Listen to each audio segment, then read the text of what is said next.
Você me escuta bem, querido Marcos Banho? Perfeitamente, Gustavo. Marcos Banho, seja bem-vindo. Satisfação imensa tê-lo aqui no canal do Conde. Estamos com 360 pessoas ao vivo para ver.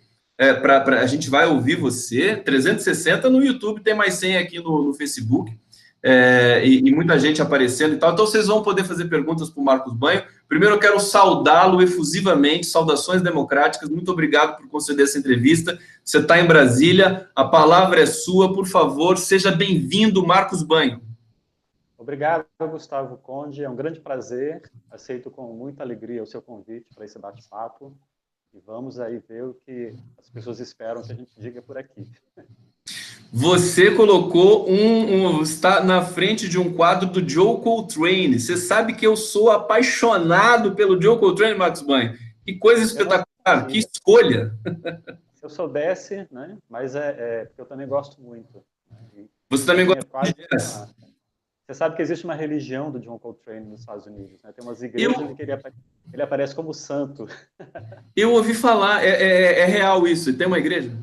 É uma coisa louca. Tem pinturas dele como se fosse um santo. É uma coisa doida. Parece. Tem do Maradona também da Argentina, né? Tem a igreja lá do Maradona e tal, né? Bom, tomara que essa moda não pegue aqui no Brasil, se não, pelo menos pro Martinho da Vila. O Martinho da Vila é um que merecia, né? Pode ser, claro. Marcos Banho, deixa eu apresentar para vocês aqui, porque o Marcos Banho é um dos maiores linguistas brasileiros, professor do Departamento de Línguas Estrangeiras e Tradução da UNB, da Universidade de Brasília, doutor em Filologia e Língua Portuguesa pela Universidade de São Paulo, tradutor, escritor, ganhou muitos prêmios, publicou muita coisa. O seu currículo, Marcos, é muito grande. Eu queria que você destacasse aí algumas coisas. Você é um autor de livros para crianças, você, no campo do preconceito linguístico no Brasil, talvez seja aí a autoridade, enfim, o cara que mais publica, que mais produz nesse sentido, faz palestras pelo Brasil inteiro. Fala um pouquinho do seu trabalho para a gente. Pois então, antes de tudo, eu me considero como escritor. Então, a minha produção é realmente de livros, tanto para literatura quanto para a área de linguística, de ensino de língua e essas coisas com que eu trabalho, né?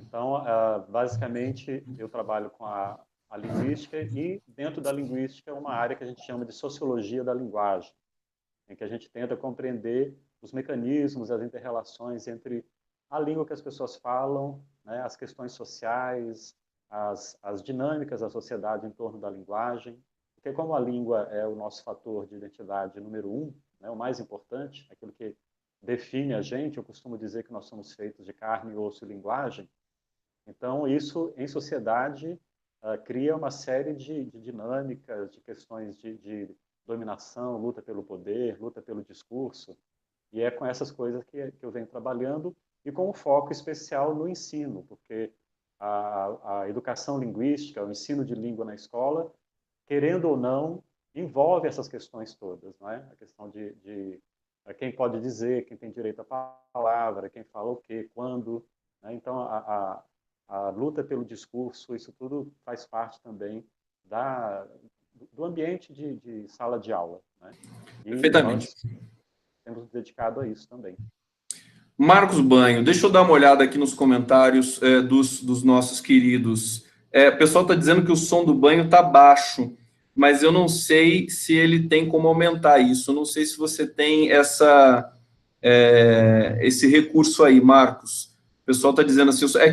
Eu também não sei. Eu acho que agora melhorou. Talvez esteja longe do microfone. Talvez se chegar mais perto. Estou segurando o microfone. Isso, chega mais perto do microfone. Agora sim. Vou colocar ele aqui assim pendurado. Isso, tem que chegar pertinho, realmente.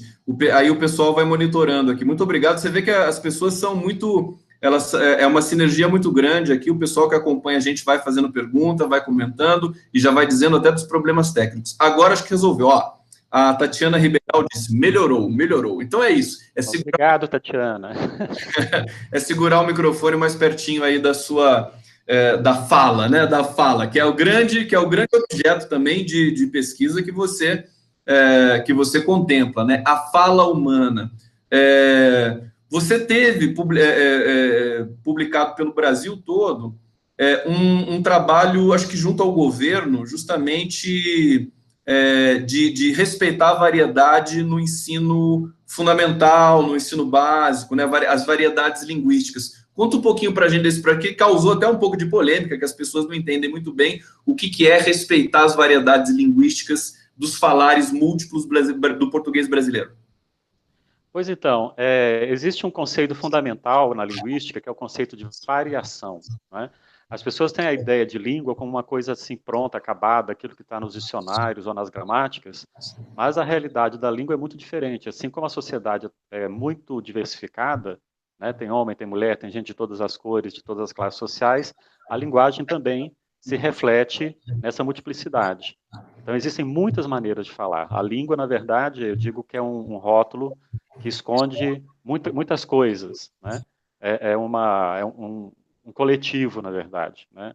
Atrás do nome língua existem muitas coisas. Eu digo que praticamente cada pessoa tem a sua língua própria, porque tem a ver com a sua formação, com a sua classe social, com o seu gênero, etc., né?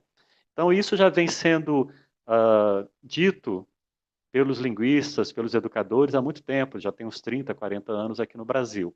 E a partir do final da década de 90, essas ideias foram sendo incorporadas no ensino de língua e também nos documentos oficiais de ensino. Então já tem aí mais de 20 anos que os documentos oficiais, os livros didáticos que são comprados pelo governo, que eram comprados pelo governo, porque agora eu não sei se esse desgoverno aí vai comprar alguma coisa, mas houve essa grande contribuição dessa área que a gente chama de sociolinguística para alertar as pessoas sobre os fenômenos da variação, né? Que o que se chama normalmente de erro, na verdade, são formas diferentes de dizer a mesma coisa, né? E em sala de aula isso precisa ser debatido, discutido, né? Porque principalmente muitos dos alunos da escola pública vêm de famílias pobres, de pais e mães que não tiveram educação formal. Esses alunos vêm trazendo as suas marcas de variedade linguística própria, de classe social. Então, como que a professora e o professor vão enfrentar isso em sala de aula, né? Como é que eles vão lidar com essa variação em sala de aula? Então, essa é a proposta que vem sendo, ou pelo menos vinha sendo, feita nos documentos oficiais há mais de 20 anos, né? Desde os governos do Fernando Henrique, passou pelo Lula, pela Dilma. Então, esses documentos têm enfatizado isso, né? Ensinar, claro, levar as pessoas a adquirir as formas de prestígio da língua, mas, ao mesmo tempo, respeitando essas multiplicidades de usos da língua, que é uma riqueza, né? Assim como a gente valoriza a música, a culinária regional, as formas de falar a língua também são um patrimônio cultural nosso.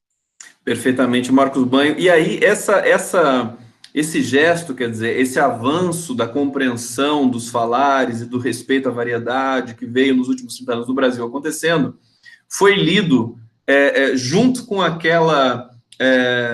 com aquele momento de ódio misturado com incompreensão, com incapacidade de se perder eleições, né? Foi lido de maneira errada, quer dizer, um simulacro, né? Dizendo que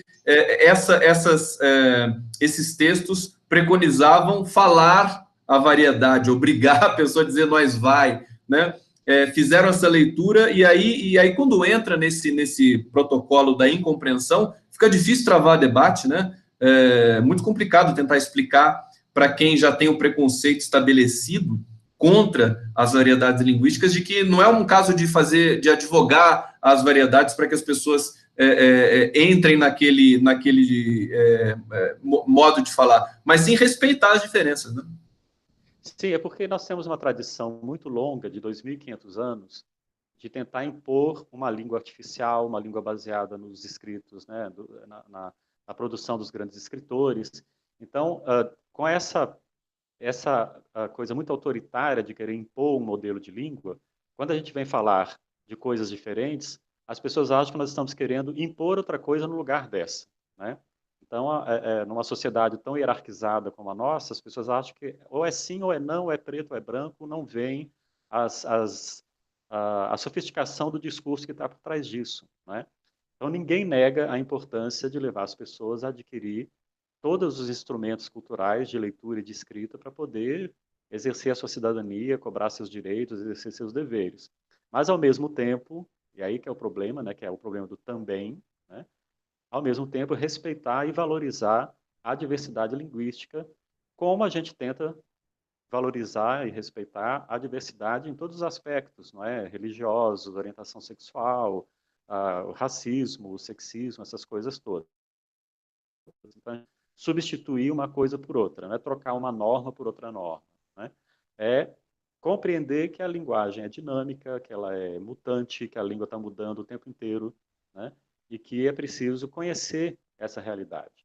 Mas uma sociedade como a nossa, as pessoas que detêm o conhecimento dessa língua padronizada sabem que isso é um privilégio e querem manter isso, né, guardado para elas mesmas e não deixar que outras pessoas tenham acesso a isso. Então, o discurso é esse, aquilo que é típico do Brasil, não é? A desigualdade social, a exclusão da maioria e por aí vai.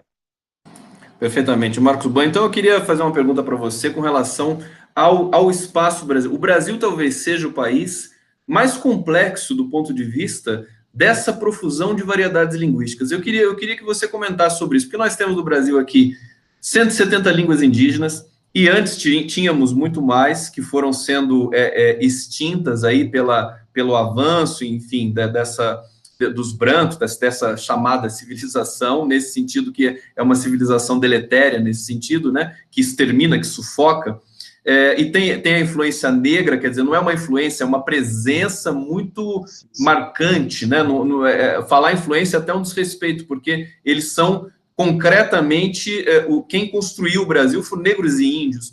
Aí você tem o português nesse meio todo, durante esse tempo todo. Eu queria saber de você, quer dizer, existe algum outro lugar no mundo, um país continental como o Brasil, que tem essa multiplicidade assim de falares, de variedades? Bom, se a gente pegar o maior país do mundo, que é a Rússia, você vai encontrar lá umas 500 ou 600 línguas no mínimo, não é? A Mas aí Índia tem mas mais é de diferente, né? 1.000 línguas. 1.000 línguas na Índia, né? Uma população de 1 bilhão, então são línguas mesmo, completamente diferentes umas das outras, né? O Brasil, como você disse, tem essa situação linguística que foi marcada durante o nosso processo colonial, né? Os pesquisadores acreditam que no início, quando os portugueses chegaram aqui, existiam pelo menos 1.000 línguas indígenas diferentes. Hoje são 170, 180, o que significa que as línguas foram desaparecendo à medida que seus povos, seus falantes foram sendo exterminados nesse genocídio enorme que é o nosso, né? As línguas africanas contribuíram muito fortemente para a formação do português brasileiro. Muitas coisas que nós usamos hoje, muitas características gramaticais que são próprias do português brasileiro, são derivadas justamente desse substrato africano muito forte, né? A população de origem africana, durante muito tempo, era a maioria no Brasil. E hoje também, né, 52% da nossa população é não branca. Então, a presença das línguas africanas foi muito forte na formação do português brasileiro, que faz com que o nosso português seja muito diferente do europeu, né? A ponto de muitas pessoas, muitos brasileiros dizerem que não entendem o que os portugueses dizem, né? É porque as mudanças que ocorreram lá foram diferentes das que ocorreram aqui, né? Cada uma no seu lado. Mas a verdade, Gustavo, é que, como eu falei, língua é uma coisa extremamente variada. Em qualquer lugar, por menorzinho que seja, né, existe variação linguística. Você chega no Uruguai, que é um país pequeno, tem 3 milhões de habitantes, e lá dentro, na própria cidade de Montevidéu, tem pessoas que falam de um jeito, pessoas que falam do outro, elas se reconhecem, se discriminam, né? Do interior do país para a capital também existem diferenças. Então, se tiver meia dúzia de pessoas falando uma língua, nós vamos ter ali variação também. Marcos, perfeito, explicação magistral. Mas eu queria insistir o seguinte, porque na Rússia e na Índia são línguas que são realmente diferentes entre si, né? No Brasil, o português, o português brasileiro, ele é continental. E aí você tem essa variação, que é justamente esse campo que você tem todo esse estudo aí dedicado aí durante muito tempo. A pergunta era essa complexidade, essa coisa singular do Brasil, de você ter, por exemplo, regiões distantes, mas ainda assim se fala português. Tem gente que advoga no Brasil que nós temos dialetos. Qual tese que você subscreve nesse sentido? Temos Isso aí, dialetos? o Aí, termo dialeto é muito complicado, né? O termo dialeto vem sendo usado desde a Grécia Antiga, então, ao longo desse período todo, foi sofrendo uma série de transformações, e hoje em dia, na pesquisa linguística, a gente prefere falar de variedades, porque dialeto sempre foi visto como uma espécie de língua menor, língua falada errada, né? Então, o termo que nós usamos hoje, o termo técnico, é variedades. Como eu disse, toda língua apresenta variação, e um país grande como o Brasil tem as suas variedades linguísticas, que são geográficas, não é? Cada lugar, cada região tem o seu modo de falar, mas também existe a variação social. Então, de acordo com a classe social, nós vamos encontrar formas diferentes de falar. As mulheres falam de maneira diferente dos homens, né? As crianças, a variação também ocorre pela faixa etária, né? Então, as mais jovens, feito nós dois aqui, falamos de outra maneira, as criancinhas Obrigado falam de pelo outro jovem. modo. Então, a variação linguística é essa coisa que está sempre aí pulsando, né, dentro da língua. Então, no Brasil, um país grande como o nosso, de fato, o português se tornou uma língua hegemônica, né? Então, mesmo nós tendo aí 180 línguas indígenas, elas são faladas por muito poucas pessoas. Então, o português de norte a sul do Brasil se tornou a língua hegemônica, se espalhou de forma muito forte, principalmente a partir do século XVIII, né? E, claro, assim como cada região tem a sua ecologia, tem a sua cultura, tem a sua comida, também vai ter a sua maneira de falar específica, né? Então, não Perfeitamente. são dialetos, né? A gente Sim, prefere sim, falar não de é variedades. uma questão mais conceitual. Eu sei que existe essa polêmica dentro da academia sobre eu quis até provocar você justamente sobre isso mesmo. Queria saber, Marcos, o seguinte. Então, a questão da classe social acho que nos interessa muito, sobretudo pelo momento que o Brasil tem vivido até aqui. Nós temos aí um histórico de um preconceito muito forte voltado para as classes mais humildes, desses falares, essa coisa das contrações para nós vai, da conjugação verbal e tudo isso muito marcado, né? Isso é muito marcado na sociedade, acho que não só na brasileira, evidentemente também. E eu queria que você falasse um pouco disso, quer dizer, esse histórico todo de mais uma característica da nossa elite, que parece que ela quer tudo para ela, né? Ela quer o direito de ter a fala neutra e compreendida como a melhora natural, o dinheiro, a riqueza, tudo, né? As vagas nas universidades. E aí você tem essa questão da linguagem também. Eu queria que você explicasse um pouco para todos nós como é que esse processo se deu no Brasil e como as pessoas sofreram com isso durante muito tempo e continuam sofrendo.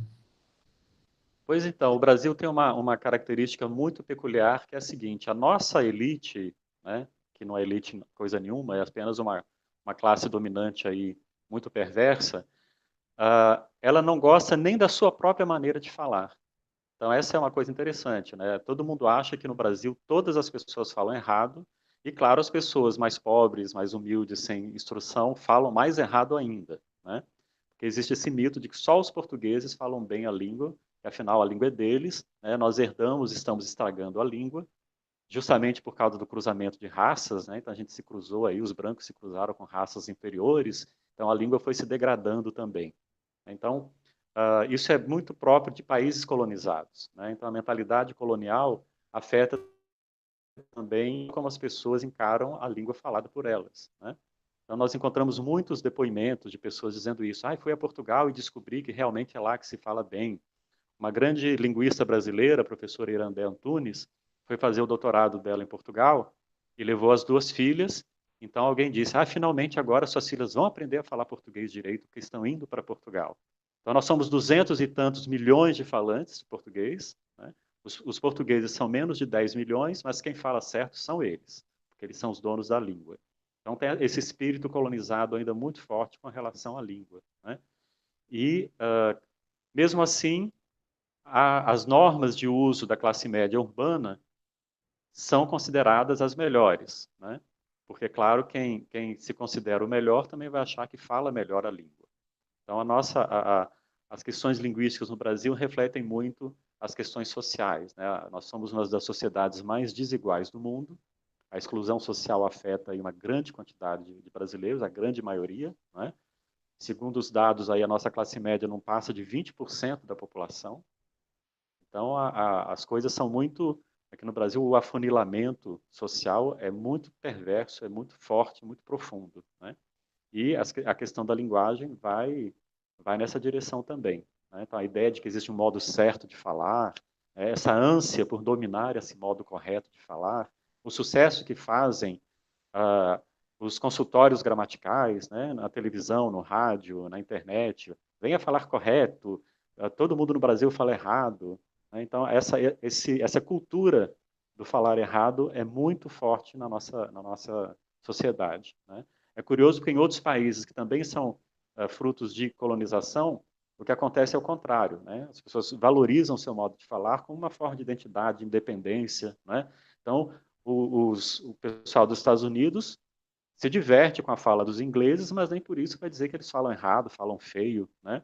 Então, eles lutaram pela independência deles, fizeram uma revolução, conquistaram lá a independência, e ao mesmo tempo, logo depois da independência dos Estados Unidos, começou a produção de material didático em inglês americano, né? Então, foram produzidos livros didáticos, dicionários que valorizavam o inglês falado nos Estados Unidos, né? Coisa que no Brasil só começou muito recentemente, né? Então, tem aí a diferença de formação histórica dos países, explica as diferenças de uso da língua, de ideologias linguísticas também. O Brasil tem muito, enfim, analista, eu tenho conversado com alguns psicanalistas, parece que nós estamos descobrindo só agora que, enfim, a origem violenta da nossa sociedade, assim, violenta e apátrida, porque justamente como você está falando, quer dizer, o brasileiro parece que não é, aqui parece que não é um país, parece que é um território ocupado, né? Em que essa elite que detesta a própria língua, justamente porque ela não se identifica com o país em que ela vive. E por isso que ela vai para Miami, por isso que ela vai para, né, que ela quer, que ela gosta do outro, ela acha que o português é melhor. E a verdade é que isso acho que é um retrato desse momento tão degradado, que é social e político, que o Brasil chegou. A gente vai falar de política porque eu sei que, evidentemente, todo mundo sabe que o Marcos Banho também é um grande analista, é um observador olha com muito cuidado, com muita cuidado o que está acontecendo na cena política brasileira. Você escreveu na Caros Amigos durante 10 anos, né, Marcos? É isso? 10 anos, foi. Saudade daquele momento, né? Era um momento que saudade da democracia até, né, Marcos? Exatamente. O encerramento das atividades da Caros Amigos coincide muito com o momento que começou com o golpe de 2016, em que tudo começou a destrambelhar, ficou tudo assim, foi um desmonte geral, né, das coisas que a gente tinha conseguido tão fragilmente construir, né? Então, uma revista que sempre viveu com muita dificuldade, quando chegou o momento aí de 2017, não teve condição, e, infelizmente, teve que cessar as atividades. Foram 10 anos contribuindo lá. Então, a gente vai falar bastante sobre isso. Eu quero falar sobre questões de desvios em outras classes que não são as populares aqui com você, para ver como é que você lê esse tipo de fenômeno linguístico no Brasil, que ocorre hoje em função também até das plataformas digitais que, enfim, então, que tomaram conta aí da cena. Eu vou ler alguns comentários aqui dos nossos espectadores. Rogério Matu, que está dizendo, já lia o Banho desde a época de seus artigos na revista Caros Amigos. Justamente agora, Rita Brasiel, curtindo aqui o nosso papo, a nossa entrevista, todo mundo elogiando como o som melhorou, o pessoal dando parabéns para você estar presente aqui, Marcos Banho. Deixa eu ver mais alguns comentários aqui, que eu tenho que ficar de olho no chat para ver se as pessoas estão fazendo alguma pergunta para você. Professor Banho dando uma aula de diversidade. Deise Ribeiro, Mônica Mello e Dilma Rousseff era um desastre também em oratória. Olha só, tem alguém dizendo aqui uma coisa que eu quero comentar com você. Às vezes a gente lê o comentário sem saber onde ele vai dar. E aí eu já pergunto para você, Marcos Banho. Eu também, eu dei aula para o ensino médio, dei aula para universitários também, de redação, de literatura, nessa área. E num dado momento as pessoas questionavam sobre a fala da Dilma Rousseff de estocar vento, da meta, aquelas coisas que a gente sabe, e eu expliquei para eles justamente que aquilo estava perfeitamente dentro de um quadro argumentativo do discurso natural, quer dizer, daquilo que se pode produzir em termos retóricos também, e técnicos, né? Porque a Dilma era uma pessoa muito técnica e tal. E aí a gente tem essa coisa de hoje nós termos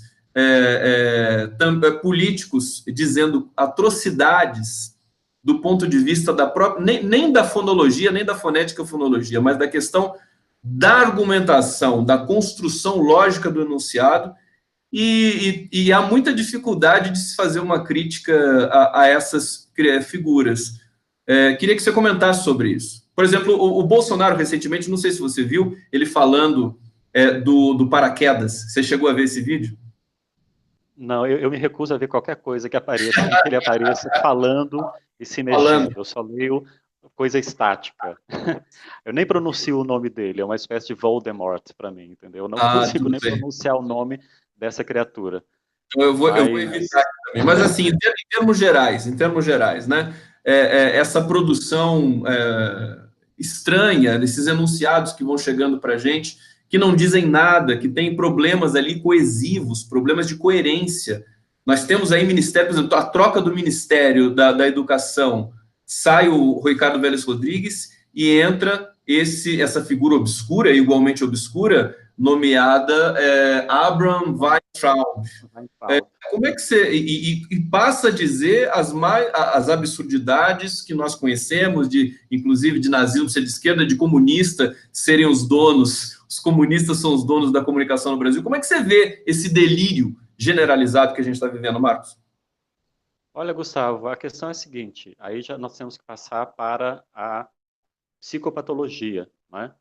Elegeram para presidente da República uma pessoa com um óbvio e evidente déficit cognitivo, né? Ele é uma pessoa que tem vários parafusos a menos, né? O ruim é que existem pessoas assim com déficit cognitivo que são legais, são simpáticas, são fofas, né? No caso dele, não. É tudo ruim.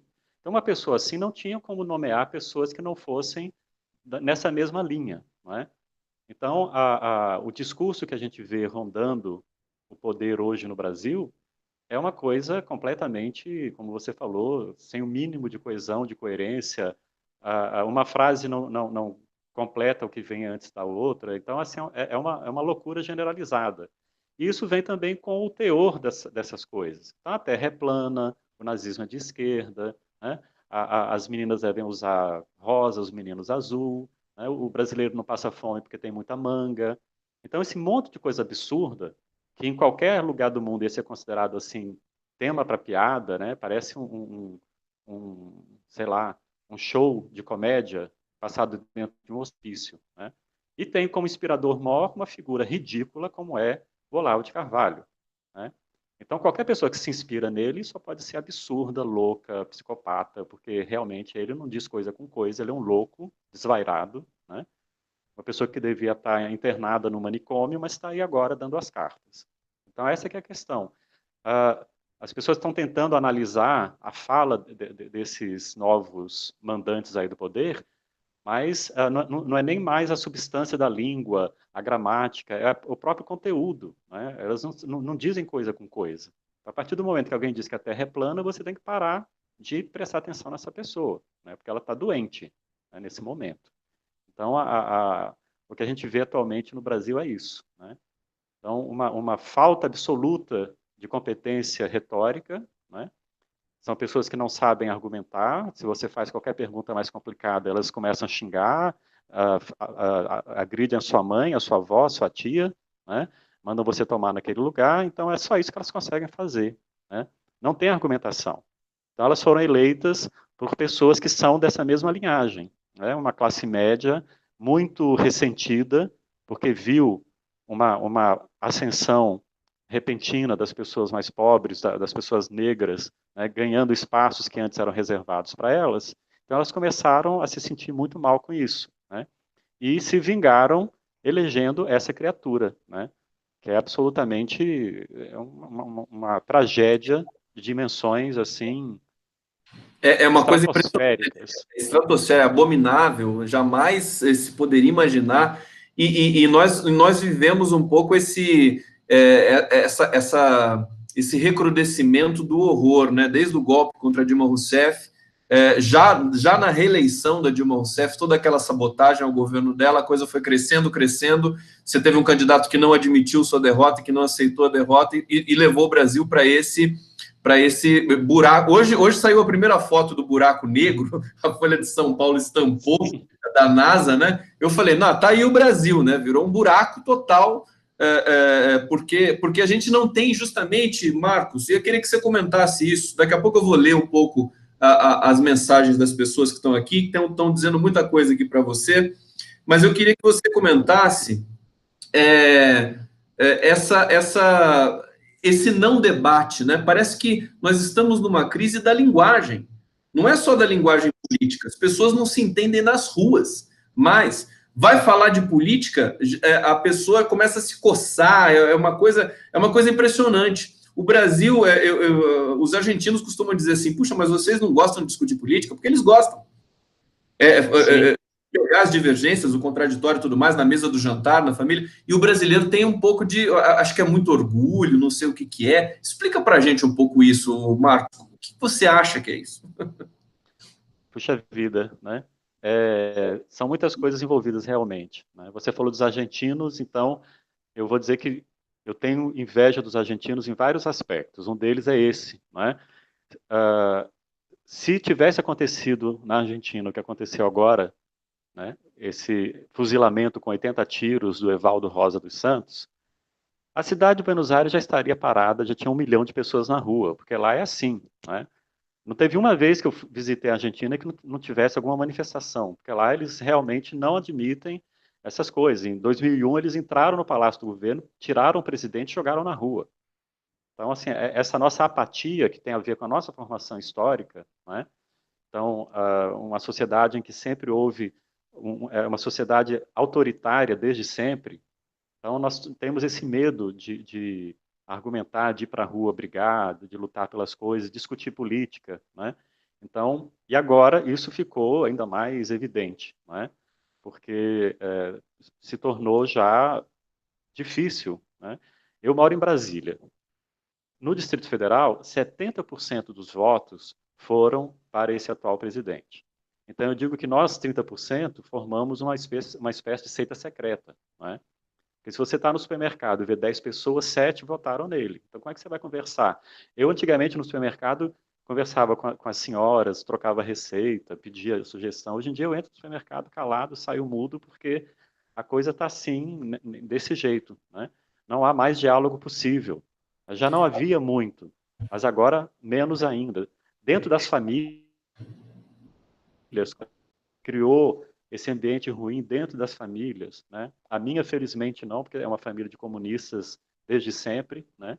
Então, ali a gente discute política já desde o berço, né? Mas, assim, na família mais estendida, quando chegam os primos, as tias distantes, os tios, tá tudo assim, tudo voltou nisso, né? Então, é uma coisa, é uma espécie de vingança mesmo, dessa reduzida camada urbana que se acha classe média, né? Contra o pouco que se conseguiu nos governos, né, durante 13 anos, aí os governos do Lula e da Dilma um pouco menos.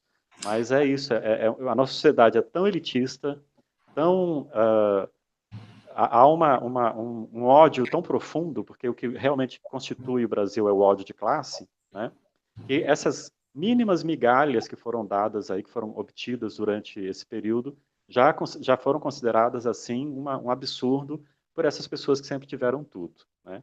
Então, e já retrocedeu também, né? Já retrocedeu, quer dizer, o Lula tirou 32 milhões de pessoas da miséria, naquele artigo, inclusive ele diz isso, aquele artigo emocionante que ele publicou na Folha de São Paulo, de 1 ano, aí 1 ano de prisão política, e isso já, quer dizer, o Banco Mundial, os dados que já estão chegando aí sobre desemprego, sobre o próprio salário e sobre a pobreza voltando a crescer no Brasil. Você tem um dado, Marcos, que é uma coisa que me impactou muito já no governo Temer, porque esse governo, eu não vou falar o nome mais dele em respeito a você, eu tenho de falar porque são muitas transmissões sobre política, a gente acaba falando realmente, né? Não tem como escapar.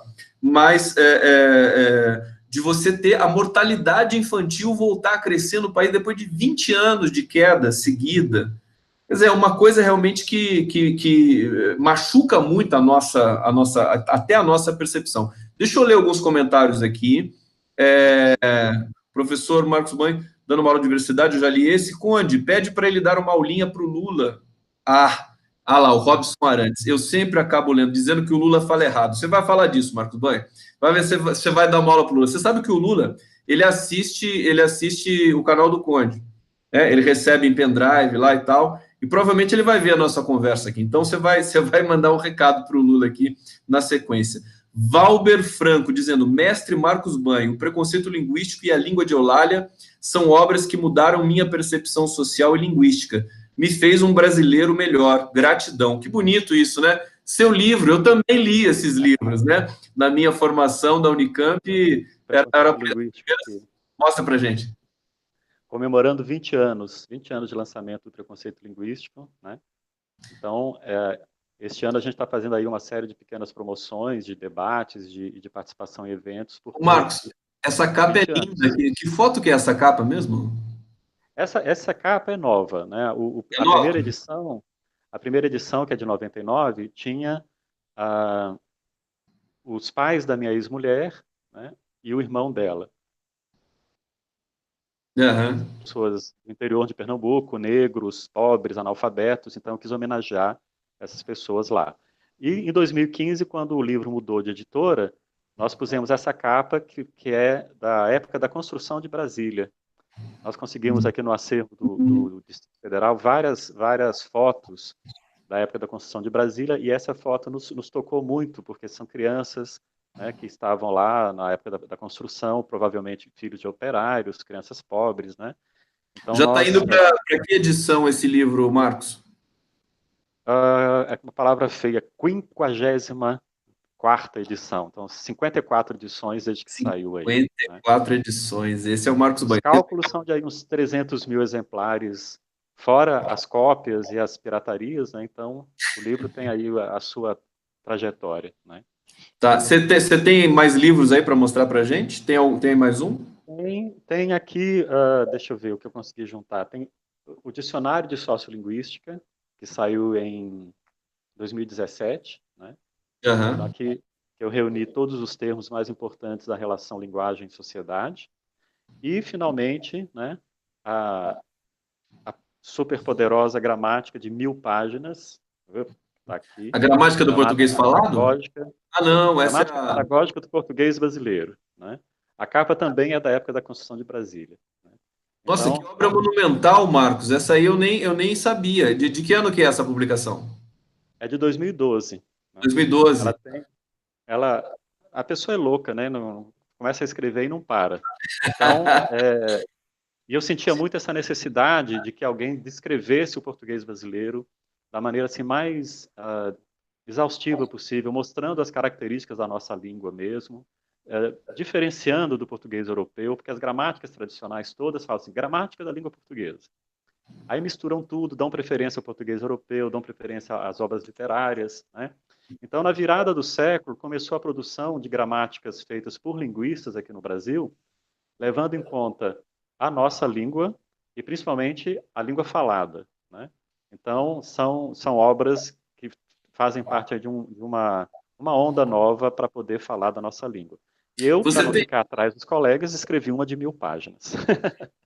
Marcos Banho, você produz muito, né? Quantos livros publicados você tem? Eu nem Olha, contar. Eu já vi mais de 30, eu no seu acho. verbete lá, mas eu falei assim, não vou nem contar. Olha, entre livros, porque eu também escrevo literatura, então tem muitos livros infantis, tenho livro de poesia, de contos, e os livros dedicados aqui à área de linguística, de ensino, chegando aí perto dos 30 títulos. Muita coisa, né?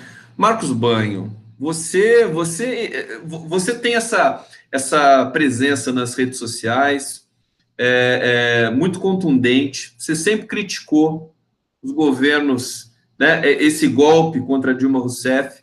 Foi muito importante a sua atuação naquele momento, no Facebook, você tinha as suas postagens aí, e ali você tem uma fala que é muito, uma dicção assim que é realmente corrosiva, né? Você vai para cima. E você, essa pessoa doce que está conversando aqui com a gente, como é que você Pois explica é. isso? É um equilíbrio que você tem?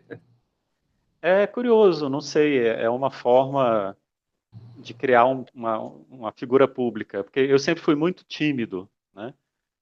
Ainda sou um pouco, né? Melhorei um pouco aí com a idade. Então, uma forma de sair da timidez e de poder me expressar mais francamente foi a escrita, né? Então, de fato, as pessoas entram, quando me conhecem, né, elas acham estranho que o meu jeito de ser no dia a dia não combina com o tom e o teor das coisas que eu escrevo, né? Mas então aí é uma personagem que eu criei para poder falar em público. Certamente, certamente. E aí eu quero que você fale um pouco do Lula, Marcos Banho, porque eu escrevi alguns artigos sobre a capacidade única do Lula de ser uma usina de produção de sentido, né?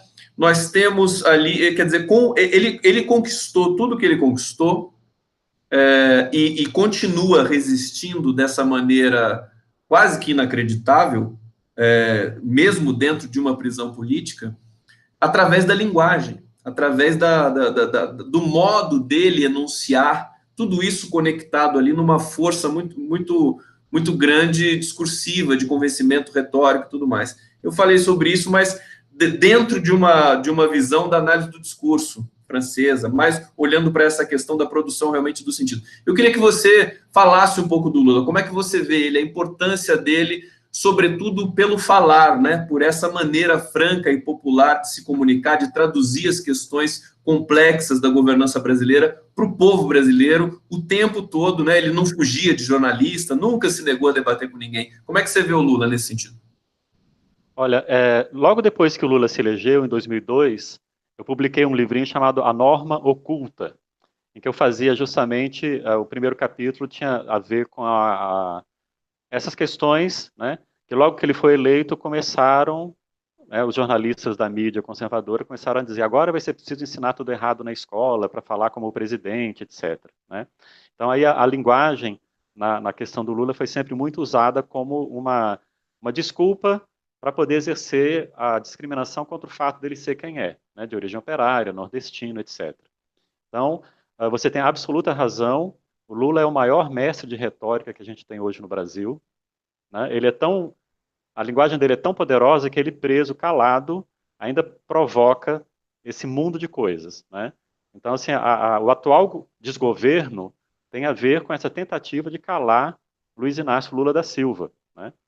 Então, foi a pior coisa que eles fizeram, porque a gente continua falando dele, o mundo inteiro fala dele, todo mundo quer a liberdade do Lula, tem aí o movimento para ele ganhar o Prêmio Nobel da Paz, né? Então, o Lula ele é como é que pode dizer assim, linguagem em forma de gente, né? Ele é um mestre da retórica. As pessoas que dizem que ele fala errado, não sabem absolutamente de nada do que estão dizendo, né? Porque ele tem um poder de adequar a linguagem ao público a quem ele se dirige, né? Ele tem ele fala improvisadamente, né? De maneira muito clara, muito precisa. Ele sabe direcionar. Ele é um mestre do discurso, né? Ao contrário do que a gente vê agora, né? Um bando de pessoas, né, como eu disse, com deficiência cognitiva, então não conseguem dizer coisa com coisa, né? E como você disse, fogem do debate. Quando comparecem a algum debate, é aquela coisa absurda que aconteceu aí com o ministro Paulo Guedes, né? Que se descabela, se destempera, né? Lá em Davos, os jornalistas ficaram esperando, a criatura não apareceu, né? Então, assim, é um reconhecimento dele mesmo de que ele não tem o que dizer, ele não sabe o que dizer, né? Não tem projeto, não discutiu o projeto, não apresentou nada, não participou dos debates. Então, esse daí sim, esse daí tem um medo terrível do discurso, da argumentação, da retórica, porque não tem nenhuma, né? A retórica dele é fazer arminha com o dedo, né? E dizer palavrão, dizer que vai matar e perguntar, né, o que é Golden Shower, que é assim, a coisa mais importante que ele fez nos últimos tempos, em termos de uso da linguagem, foi publicar em rede social, né, para querer saber o que é um fetiche. Né? Então, assim, é um cara pornográfico no pior sentido. Né? Então, assim, é uma coisa deplorável. Não dá nem para comparar as atitudes em termos de linguagem dele das do Lula, né? Que certamente é um grande retórico. E ele tem fixação pelo Lula também, né? Ele tenta imitar sem conseguir com as imagens forjadas ali, aquela coisa. A iconografia do Lula talvez seja a mais poderosa de qualquer estadista ou líder pelo mundo todo. É impressionante. Recentemente teve o leilão das fotos Lula livre, quer dizer, tudo que foi as fotos do Lula nos últimos 40 anos, quer dizer, as recentes já são impactantes. Então, assim, existe uma inveja muito grande, existe uma interrupção subjetiva dessas, não só desse nominável, mas de muitas outras figuras políticas brasileiras com relação ao Lula. Nesse sentido, Marcos Banho, eu queria te perguntar o seguinte: esse discurso da violência, a arminha, que é esse dispositivo semiótico poderoso, que tem desencadeado uma onda de violência no Brasil. Toda a violência hoje produzida no Brasil, e eu vi alguns posts seu no Facebook, indo, acho que nessa direção, ela tem o carimbo do Bolsonaro. Esses 80 tiros num carro de uma família negra no Rio de Janeiro é uma coisa assim absolutamente inacreditável. A tragédia de Suzano, que é uma coisa que deve ter, enfim, que nos comoveu de maneira assim muito forte.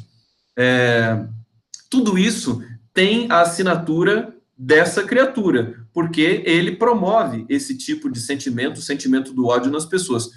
Como é que a gente entende e vai superar esse tipo de situação, Marcos Banho? Olha, Gustavo, a verdade a gente sabe é que o Brasil sempre foi um país extremamente violento, né? Quando houve o resultado das eleições, e nós começamos a falar, agora nós temos que resistir, precisamos nos unir para a resistência.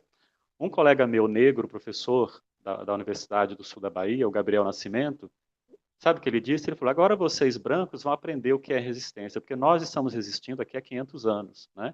Então, as pessoas pobres, as pessoas negras, sofrem todo tipo de autoritarismo, de violência simbólica e física, desde sempre. Nós agora, classe média supostamente ilustrada, é que estamos levando esse susto ao ver o que está acontecendo, né, ao ver essa barbárie, esse horror chegar ao poder, né? Então, a questão é essa mesmo, né? Sempre aconteceu, a Polícia Militar do Brasil é a que mais mata no mundo, né? A perversidade das diferenças econômicas é muito violenta desde sempre, só que agora isso está autorizado. Essa que é a grande diferença, né? Então, a chegada ao poder dessas ideias está, de fato, carimbando, dando autorização para as pessoas fazerem coisas ainda piores, né? Então, agora, bater em mulher, matar a mulher, matar homossexuais, fuzilar uma família negra, atirar de helicóptero numa criança de 13 anos, isso agora está ótimo. É assim mesmo, tem que ser assim, né? Então, é o que eu falei, né? Desde o dia 1º de janeiro, todas as atrocidades cometidas no Brasil podem ser imputadas a esse governo que chegou aí. Porque como é que um governo que se elegeu fazendo uma campanha em que o símbolo era a mão em forma de arma, que dizia que ia matar, que dizia que a ditadura chilena matou pouco, né? Que pegava uma metralhadora e dizia que ia fuzilar todos os petistas de não sei aonde. Então, a gente já esperava por isso, né? E as coisas que vêm acontecendo, de fato, e a gente vê isso, por exemplo, na tragédia de Suzano, né? Aqueles meninos que mataram aquelas pessoas eram fãs da criatura, né? Tinham adoração por ele. Então, a coisa está assim. Tá? Nós É uma situação... gerando terrorismo de Estado, praticamente. Terrorismo de Estado. No caso do Rio de Janeiro, o que impressiona, que comove, choca também, é que o Evaldo parece que ele era adepto do bolsonarismo e tudo mais. Mas isso é secundário no sentido de que, ou então até um alerta, quer dizer, os próprios bolsonaristas, eles sofrem... Foi um gesto suicida, né? Desse segmento da população brasileira, de colocar uma posição de liderança alguém com pendores tão violentos como o Bolsonaro, que deixa uma senha. Eu me lembro, Marcos Banho, logo depois do golpe, no primeiro Réveillon, nós tivemos uma explosão de violência nos presídios brasileiros, na virada de 2016 para 2017. O de Alcaçuz, no Rio Grande do Norte, em Roraima e em Manaus. Mais de 100 mortos, acho que foi mais de 60 mortos naquele momento. A gente nem tem o número certo. E também aquele sujeito que matou a família, 12 pessoas da família em Campinas, e deixou uma carta de ódio, falando justamente todo aquele ódio acumulado também da sociedade que estava encarnado no Bolsonaro. Desculpa, falei o nome dele, foi sem querer, Marcos Mãe. Pode falar. Perdoa. Porque é automático, né? E aí eu queria comentar mais um pouco, que você falasse para a gente da sua percepção. É muito importante você estar presente aqui para comentar os fatos políticos, no Hangout, numa entrevista, porque as pessoas precisam de visões complementares diferentes também sobre o que está acontecendo no Brasil, e você tem essa característica de oferecer essa leitura também singular, né, do seu trabalho, que está associado com o seu trabalho já de muito tempo, de fazer comentários também sobre a situação social política. E, por exemplo, a questão da Marielle. Em primeiro lugar, como é que você sentiu quando se deparou com aquela execução que não está explicitada, e diante também do silêncio das autoridades naquele momento, e agora também nessa questão do Evaldo, porque o ministro da Justiça nem se manifestou a respeito dessa execução no Rio de Janeiro. Mais uma execução, mais um crime hediondo. Existe um silêncio perturbador também nisso tudo, né? Hoje eu postei uma coisa dizendo assim, um governo que não consegue nem ser hipócrita é porque realmente não é um governo. Porque em outros momentos, não é, os governantes, mesmo não acreditando naquilo, quando tem uma tragédia, eles dizem, lamentamos muito, prestamos nossa solidariedade às famílias, mas isso não acontece agora não. Né? Então, assim, morreram tantas pessoas ali, não se diz nada, não se comenta nada, o ministro da Justiça não fala nada. Né? Então, nós estamos, é aquilo que eu falei, nós estamos realmente, eles estão se sentindo autorizados. As pessoas que estão cometendo essas barbaridades, quando não ouvem nada, né, nenhum tipo de contradição vindo das esferas mais altas do poder, elas estão autorizadas. Olha, ele não falou nada, vamos continuar matando. Né? Então, essa que é a situação mesmo. Né? O caso da Marielle, para mim, realmente tem a ver com... eu acho que sintetiza tudo. Né? Porque é mulher, porque é negra, porque era bissexual, né, porque é de esquerda. Então, tudo aquilo que é odiado... Ela assustava os milicianos, né? Eles ficavam assustados, os bolsonaristas, né? Não entravam no elevador, era uma coisa assim, doentia realmente. Tinham medo da Marielle. É um medo muito grande da mulher, né? Os homens... Essa classe de homens tem pavor das mulheres, eles não sabem o que fazer com elas, porque realmente o protagonismo feminino, desde metade do século XX para cá, está disparando, elas estão séculos na frente, não é? E as mulheres negras também agora, de uns tempos para cá, assumindo, né, uma luta política muito contundente e se fazendo ouvir, isso incomoda profundamente. Não é? Então, a execução da Marielle, eu acho, ela foi uma espécie de prenúncio do que viria a acontecer. Né? E os envolvimentos que a gente tem visto aí, né, essas pessoas que foram presas, né, o cara que mora no mesmo condomínio do presidente, a relação dos filhos dele com a milícia, né, o que é isso? É tudo muito esquisito, muito estranho, nada se esclarece, né, não vem ninguém negar também. Né, então, é uma coisa séria. Eu falo, como é que se encontra, né, 117 fuzis numa casa e o país não para. Isso era para acabar, para parar tudo, para saber o que é isso, de onde vem, quem são essas pessoas. Né? Agora também, 80 tiros no Evaldo, por que não parou? Né? Por que a gente não foi para a rua discutir isso? Né? Ou protestar contra isso? Eu acabei de conversar com uma... Desculpa, eu acabei de conversar com uma especialista na questão racial aqui no Brasil, Elia Schuckmann, e ela disse que se fosse uma família branca, aí teria parado. Né? Aí estariam falando até agora com muita... Sem dúvida. Né? Isso também, o Brasil ele se torna um case internacional das maiores atrocidades. Quer dizer, nós estamos num momento histórico muito, muito delicado, né, Marcos?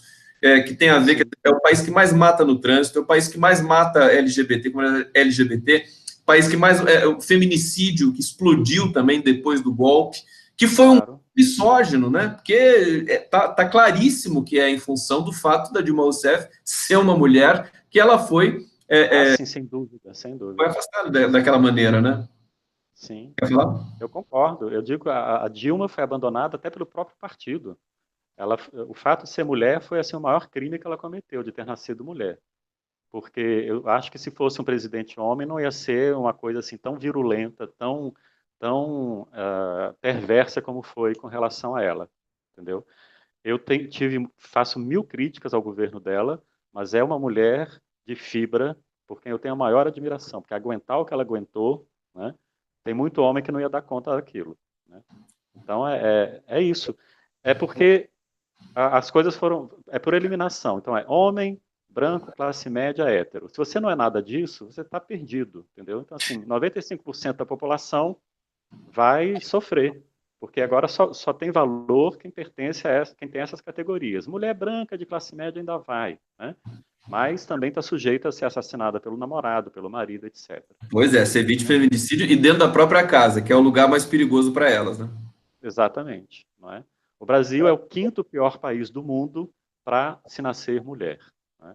Então, a gente fala de países islâmicos em que a mulher é muito reprimida, em que elas sofrem muito tipo de violência física e tal, mas o Brasil também é assim. Né? É, Uma mulher é assassinada a cada hora e meia. O que é isso? Né? É uma coisa monstruosa. Marcos, deixa eu ler mais alguns comentários aqui do pessoal. O pessoal está dizendo assim, agradecendo muito a sua presença aqui no canal do Conde. Essa entrevista vai ser reprisada também depois pela TV 247. Wanda Rosa de Oliveira, obrigado a Conde, obrigado a professor Marcos Banho. Paulo de Almeida Farias dizendo perfeitamente, o horror chegou ao poder, nosso país se tornou um lugar temerário. Tudo isso devido à abertura da porta da violência e do ódio. Didi Reis, 13 Lula da Silva, está dizendo assim: Marcos Banho mudou minha vida. Ele alicerçou cientificamente aquilo que eu defendia só com o coração. No curso de letras, tomei conhecimento da obra dele. Pessoal, muito grato a você aqui. Muita gente que conhece a sua obra, as suas publicações. Você é um autor assim realmente muito presente. Está com o Preconceito Linguístico indo para a 54ª edição, realmente é um feito. Queria comentar com você, Marcos, para a gente ir finalizando o nosso papo aqui, que a gente podia conversar noite adentro, mas, enfim, Já mesmo, olha. Parece trabalha que foi muito. 5 minutos. Falei que ia passar rápido, né? Mas a gente vai repetir isso, se você permitir e tiver a Claro. curiosidade que você teve aí, que eu já vou agradecendo antecipadamente. É, a gente está num impasse muito grande político. Temos essa questão por Lula livre, movimento internacional. O brasileiro vai sofrendo demais com tudo isso. Eu estou vendo o noticiário há uma semana, o noticiário parece que não anda mais. A relação da imprensa tradicional com a cobertura de Brasília, depois de 100 dias de um governo que não produziu absolutamente nada, a não ser anunciados confusos, prejudicou até a própria cobertura da imprensa. Quer dizer, a gente da imprensa progressista na internet também, a gente está com dificuldade, porque não tem concretamente sobre o que falar. Como é que você vê, que perspectiva você vê, além dessa necessidade da mobilização popular que nós temos de ter, nós temos lideranças no país, como é que você vê, você tem esperança, Marcos? Vejamos o que eu vou dizer aqui em público. Olha, eu digo que são Fica à 100 dias de vontade, governo. fica à vontade aqui, porque aqui o SPA é a sua casa, aqui fica tranquilo. Então, eu digo que são 100 dias de governo, mas esse 100 se escreve com S, entendeu? Porque nós realmente não temos governo. A gente já sabia disso. Né? Não tem projeto, não tem planos. Né? Então, aquela vergonha que foi a presença do Rodrigues, do Vélez Rodrigues na Câmara, né? Que não sabia o que dizer. Qual o seu projeto para a educação? Não tem, né? O Ministério da Educação, o MEC, virou uma cloaca, assim, não acontece nada, de lá só sai coisa fedida, né? Ninguém fala nada sobre educação, sobre os livros didáticos, formação de professores, né? Toda uma imensa movimentação que existiu durante o período do Lula e da Dilma, né? Eram muitos projetos voltados para a educação, uma coisa assim fantástica, 18 universidades federais novas, né? Então, esses primeiros 100 dias são de absoluto... Nós estamos ainda meio... como é um estupor, né? Estamos assim, não acreditamos, não dá para acompanhar, eu tenho dito. É tanta Eu porcaria acho que que eles fazem que você não consegue acompanhar. Né? São 3, 4, 5 horrores por dia. Se você for noticiar cada um deles, pronto, não consegue fazer nada mais. Né? Porque é muito absurdo diário. Né? E eu não sei se realmente é uma cortina de fumaça, nesse monte de coisas bizarras que esse povo diz, se de fato é uma cortina de fumaça, se tem alguma coisa por trás, mas pelo que a gente vê das pessoas, né, são os debilóides, né, são as pessoas sem parafuso na cabeça, que dizem coisas estúpidas, né, que realmente não me parece que haja um projeto aí, não. Acho que é realmente uma falta de projeto, né, Uh, esse presidente aí, né, já disse que não gosta de governar, não nasceu para isso. Ele já deve estar enjoado dessa história toda, deve estar querendo entregar a bola para os filhos, né? Então é um problema sério. Eu tenho a sensação, e eu estou vendo isso em muitas pessoas, muitos comentaristas, que esse governo vai cair já já, ele não tem condição de se manter, né? Não se mantém porque não tem como, não tem menor substância, né? De vez em quando eu brinco com os meus colegas, eu queria ter um governo de direita, né? Porque pelo menos se tivesse um projeto de governo, um plano de governo, uma ação qualquer. falta no Brasil uma direita democrática que possa produzir contraditório para a gente ter algum tipo de Claro. política, democracia aqui. Porque esse governo que tem aí não é de direita, ele é uma loucura, né? Assim, é uma coisa, é uma psicose que venceu as eleições, simplesmente. Marcos, deixa eu explorar você mais um pouquinho, você permite? Porque o papo Claro. é tão bom conversar com você. Eu queria saber sobre as universidades, quer dizer, você é um professor já há muito tempo da UNB, é alguém que tem uma produção muito intensa acadêmica e participa dos debates pelo Brasil todo, pelo mundo todo. Acho que você também vai para o exterior fazer suas conferências, suas palestras. Essa ameaça para o debate, para o ar respirável, quer dizer, para a possibilidade de se produzir debate acadêmico, também sob ameaça agora com alguém no Ministério da Educação que absolutamente não compreende. A gente já percebe na primeira manifestação do Abraham Weintraub, que não tem a menor condição também para estar ali, tira um ministro que não tem condição, coloca outro com menos condição ainda. Como é que você vê a situação da universidade brasileira nesse momento também? Quer dizer, você conversa sobre isso com seus pares? Como é que está o clima na UNB? Como é que é isso para você? Veja só, nós ficamos muito apreensivos, né? Depois do resultado das eleições, nós achávamos que, de fato, a universidade pública ia ser um alvo preferencial dos ataques dessa gente maluca. Mas eles estão tão desarticulados, eles não têm nenhum tipo de programa, de ação, nem mesmo para destruir as coisas, que, por enquanto, a universidade está resistindo. Né? Então, as pessoas estão atentas, né? O movimento estudantil está muito atento. Nós temos visto muitos eventos ocorrer nas universidades. Na semana passada mesmo, aqui na UNB, veio o Guilherme Boulos, a Sônia Guajajara, políticos locais aqui de Brasília, da linha progressista, um grande encontro, um debate, falando sobre a necessidade da luta permanente, né, reivindicando a libertação do Lula. Então, há movimentação na universidade. Né? Então, por enquanto, né, nós estamos muito atentos, né, prestando atenção no que vai acontecer, mas até agora não aconteceu nada assim de exatamente muito concreto dentro daquelas ameaças prometidas. Né? Recentemente houve um episódio que foi a polícia invadiu a USP, uma sala de aula, para retirar lá de dentro um aluno, né? Supostamente fazia divulgação de pornografia infantil, coisa assim. Ora, quando uma pessoa vai ser presa, ela é presa em casa, né? Você não tinha que ir na casa dessa pessoa e prender esse rapaz, e não entrar na universidade, porque isso daí faz parte desse projeto de mostrar que a universidade é um lugar que acolhe, né? Como é que se diz? Pedófilos, Recado, né? né? Foi uma espécie de recado aquilo. Um recado. E logo a USP, que é a mais importante, é uma universidade da América Latina, né? Então, para tentar desqualificar as universidades, né? Então, por enquanto, nós estamos aqui prestando atenção no que vai acontecer, quais vão ser as possíveis ações. Mas no caso do MEC, no caso do Ministério da Educação, entrou, né, primeiro o Vélez Rodrigues, que não fez nada, ficou só nessa briga interna, né? Ele com os aliados do Olavo de Carvalho, com os militares que estão lá, ficaram brigando entre si, não aconteceu nada. Agora saiu, entrou outro maluco, que provavelmente vai continuar nessa mesma linha. Eu disse que o MEC agora virou um rodízio de gente doida, né? Fica uns 100 dias, depois entra um outro maluco, daqui a pouco vai entrar outro. Então não tem nada acontecendo na educação, né?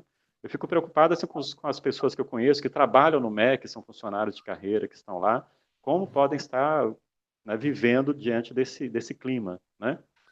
Mas é isso, né? Houve uma sequência de expurgos, né? Logo que também na passagem para o Temer e sobretudo na passagem do Bolsonaro, desse nominável, né? Justamente pessoas associadas, eles fizeram perseguições para ver o que as pessoas postavam na internet, para ver que alinhamento ideológico eles tinham, para demitir, para exonerar. Então, continua tendo essa caça às bruxas muito forte. Agora, como você falou, esse governo é muito desarticulado. Eles realmente não têm noção. Eu discordo das pessoas que entendem que existe ali um método, assim, o Steve Bannon, essa coisa da comunicação para confundir e ganhar espaço. Eu acho que existe, na verdade, uma incompetência generalizada e que não tem a noção de prosperar. E daí um não... governo burro, né? Essencialmente burro. Eu estou dizendo, é um governo essencialmente burro, né? Essencialmente burro, justamente. É uma coisa. Não sabem nem conquistar, nem garantir o poder que conquistaram, né? É uma coisa impressionante. É impressionante. O Temer também não soube fazer isso. Quer dizer, ele poderia ter feito alguma coisa, né? Chamado uma equipe para justamente subsidiar a tese de que o problema era tirar a Dilma, que tudo se resolveria. Ele não conseguiu fazer isso. E esse também não está conseguindo. Então, diante disso, acho que é interessante você dizer, né, que a universidade é muito forte. Muita gente dizendo, o Boulos diz isso, o Haddad diz isso, o Zé Dirceu também fala questões dessa direção, que os estudantes vão ser muito importantes acho que nesse processo de transição que nós vamos assistir dentro de algum tempo. Acho que está chegando o momento de que acho que a manifestação legítima, espontânea realmente, não articulada e artificial pelos veículos de comunicação, essa propagação de ódio e tudo mais, manifestação de domingo chamada pela televisão, né, Marcos? Vai acontecer, né? E aí eu queria que vou devolver para você fazer suas considerações finais, meu querido Marcos Banho, esse papo tão gostoso que você teve comigo aqui no canal do Conde, e que é só o primeiro de acho que espero que muitos. Marcos Banho. Muito bem. Obrigado, Conde. Foi realmente muito legal debater com você. Nós temos aí assunto para vários encontros, não é? Mas o principal recado que eu quero dar é esse mesmo. Vamos ficar atentos, né? Ver o que se pode fazer e, principalmente, articular a resistência de maneira significativa, né? A gente fica muito no bate-papo aí do Facebook, postando coisas, mas eu tenho um colega argentino, que é professor da USP, que ele fica muito agoniado com isso, né? Ele vive dizendo, se acontecesse na Argentina, já estaríamos todos na rua, vamos sair daqui para a rua, né? E eu acho que é isso mesmo, né? O Boulos também disse isso quando esteve aqui na UNB, né? É na rua que a gente vai ter que lutar, né, para poder ver o que acontece e transformar essa situação, porque do jeito que está não tem condição, né? Tá ruim para todo mundo e se fosse um projeto bem organizado, bem articulado, né?